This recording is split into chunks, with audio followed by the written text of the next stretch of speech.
Today, I'm going to give you some top tips on making better video content.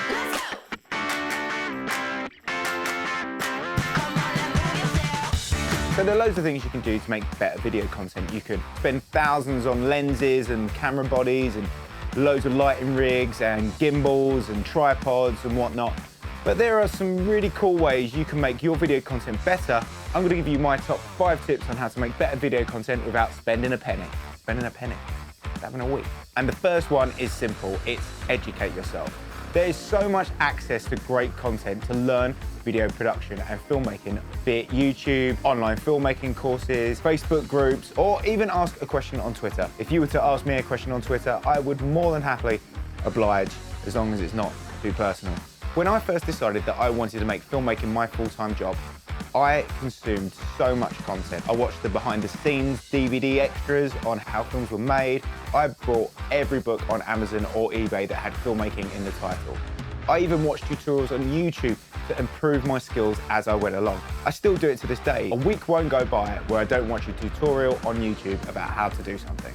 The trick is to absorb everything, try new things. The more you know about script writing, camera techniques, editing, visual effects, the better your content's going to be. So make sure you sit down and spend as much time as you can learning your trade. Which leads me on to my next tip, which is preparation or pre-production. Pre-production is everything leading up to shoot day. Brainstorming, researching, script writing, storyboarding, casting, location scouting, recasting, re-scripting, re-storyboarding, recasting, contingency plan, backup plan, call sheet, rewriting the script, looking for a new location, recasting. It's planning everything out so everyone knows exactly what needs to be done on shoot day. But what if you're like me when I started, a one-man band with probably 2 friends that want to be actors or comedians, and your location is your bedroom or a park? Well, you should still do pre-production, even if it's the bare minimum. Have a plan of what you want to achieve, even if it's just a shot list on your phone or a really rough script. Otherwise, you could spend all day shooting in a park, get home to look through the rushes to realise that you've missed out one crucial shot. And writing a script is always helpful, no matter how rough it is, even if you want your characters to ad-lib. If you have a good basis for where you want the story to go or what needs to be said, you can always make sure you've ticked all the boxes before you wrap for the day. Now for my next tip, it's make your shots more interesting. Be that adding motion, adding a different background, adding something to the foreground. The more interesting your shot, the more likely it is that people are going to continue to watch. You could shoot a sequence of static shots, but is it interesting? Does it move the story along? Try adding some motion and some movement to your shots to make them more exciting. The shot should match the mood you're trying to achieve. Don't go rogue and add loads of camera shake to a shot that really doesn't need it. Or hold a really long static wide on something that needs to be fast-paced and actiony. Think about what your shot needs to convey and also think, would I watch this? There's some cool ways that you can move your tripod or even use a towel, yes, a towel, to get some cool movements to your shots.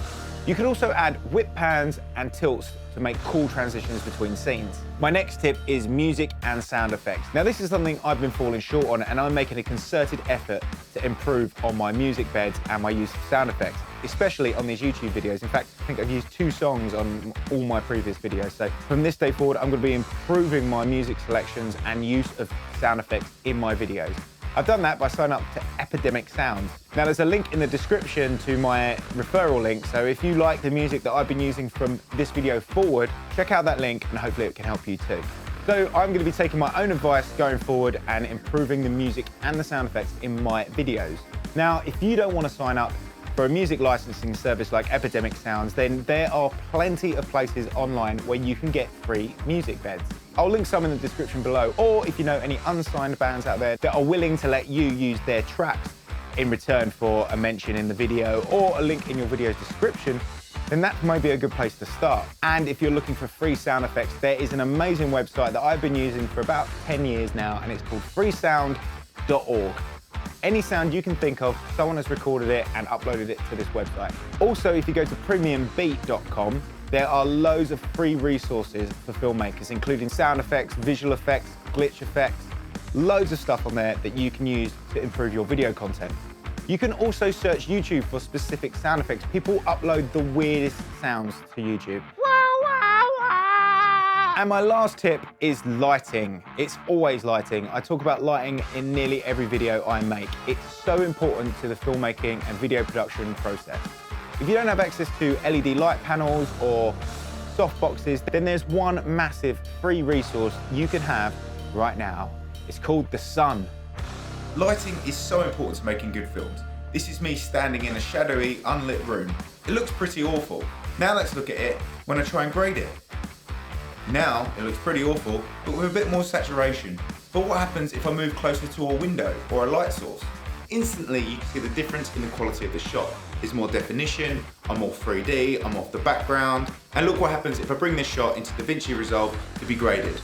It pops so much more with clear separation between me and the background. That's just one example of how important lighting can be to a shot and how easy it is to use sun and natural light to improve your filmmaking. And I think my battery's about to die. If it's lit badly, it will shoot badly, it'll edit badly, and then it will perform badly because no one will want to watch it. So use tip number 1 and watch some tutorials on lighting, like this one I did on the 3-point lighting system for interviews. So let's summarize. Tip 1, learn more, read more, consume content and get better at your craft. Try everything. Step 2, pre-production. Plan everything. Plan for the worst, plan for the best, storyboard, script. Just put as much effort into the pre-production as you do production and post-production.